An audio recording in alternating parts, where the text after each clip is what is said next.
सब कैसे हो आप सभी दोस्तों। आज हम बेसिकली बात करने जा रहे हैं आईटीआई जॉब के बारे में सिंगापुर में। ठीक है, अगर आपने आईटीआई किया हुआ है या फिर फ्यूचर में करने वाले हो तो आपको सिंगापुर में कैसे कैसे जॉब मिलता है, कितनी सैलरी मिलती है आईटीआई पे, क्या क्या रिक्वायरमेंट्स होती हैं। ठीक है, फटाफट मैं सारी चीज़ें आपके साथ शेयर कर देता हूँ। उसके बाद बाकी आपका डिसीजन है, करना है नहीं करना है आपके ऊपर है। बट मैं सारी जो भी इन्फॉर्मेशन है सारी आपके साथ शेयर कर देता हूँ। ठीक है, अगर आपने आईटीआई फिटर से किया है, वेल्डर से किया है, मैकेनिकल से किया है, इलेक्ट्रिशियन से किया है, टर्नर से किया है, या फिर आप किसी भी ट्रेड से हो तो आपको रिक्वायरमेंट्स बेसिकली क्या, सबके लिए रिक्वायरमेंट सेम है। बेसिकली मैं आपको बता दूँ, रिक्वायरमेंट जॉब करने के लिए सिंगापुर में आईटीआई वालों के लिए सब सेम है।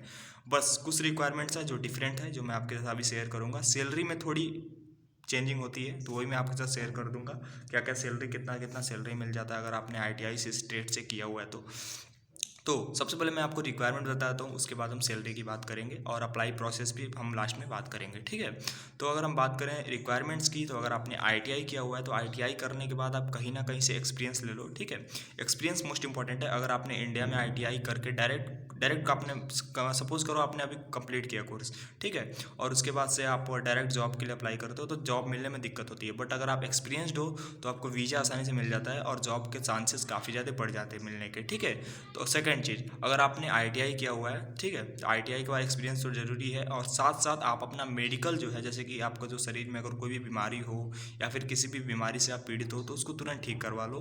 क्योंकि बीमारी की वजह से काफ़ी सारे लोग का वीज़ा रिजेक्ट हो गया है। तो सारे यार एक तरह से कहो तो इन छोटी छोटी चीज़ों की वजह से करियर ख़राब हो जा रहा है लोगों का। ठीक है, तो कोई भी बीमारी है तो पहले उसको डॉक्टर को दिखा लो, उसको ठीक कर लो, उसके बाद वीज़ा के लिए अप्लाई करो। नहीं तो वीज़ा मेडिकल की वजह से काफ़ी सारे लोग रिजेक्ट हुए हैं मेरे सामने, तो वो मैं आपके साथ पहले बता दे रहा हूँ ताकि बाद में आपको दिक्कत ना हो। ठीक है, कुछ कॉमन रिक्वायरमेंट्स है, जैसे आपके पास कोई केस हो, कोई क्राइम ऐसा कुछ ना हो, किसी भी केस में आप ना फंसे हो, और भी जैसे कि आपका पासपोर्ट, आपकी फ़ोटोज़, ये सब कॉमन चीज़ें हैं। तो भाई छोटी छोटी चीज़ें हैं, सब तो आपको पता चल जाएंगी। ठीक है, तो ये हो गई सैलरी। अब मैं आपको सैलरी बताता हूँ। तो मैं आपको बता दूँ, अगर आप फिटर से हो, वेल्डर से हो, या फिर मैकेनिकल से हो, इलेक्ट्रिशियन से हो, टर्नर से हो, तो अगर आप फिटर और वेल्डर से हो तो आप लगभग $1500 तक मंथली अर्न कर सकते हो सिंगापुर में। अगर आप वेल्डर और फिटर से हो तो मिनिमम बता रहा हूँ, थोड़ा ऊपर नीचे हो सकता है बट इतना आप अर्न कर सकते हो। लगभग 1 लाख रुपए तक आप मंथली अर्न कर सकते हो स्टार्टिंग में। थोड़ा आप एक्सपीरियंस होते हो तो 1.5 लाख रुपए तक भी आप पहुँच जाते हो। ठीक है,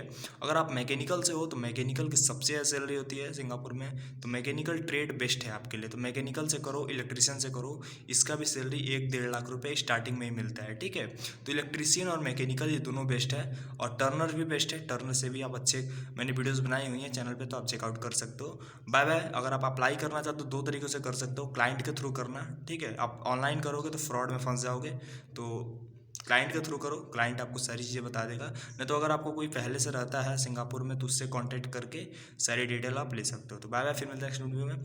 हैव ए नाइस डे।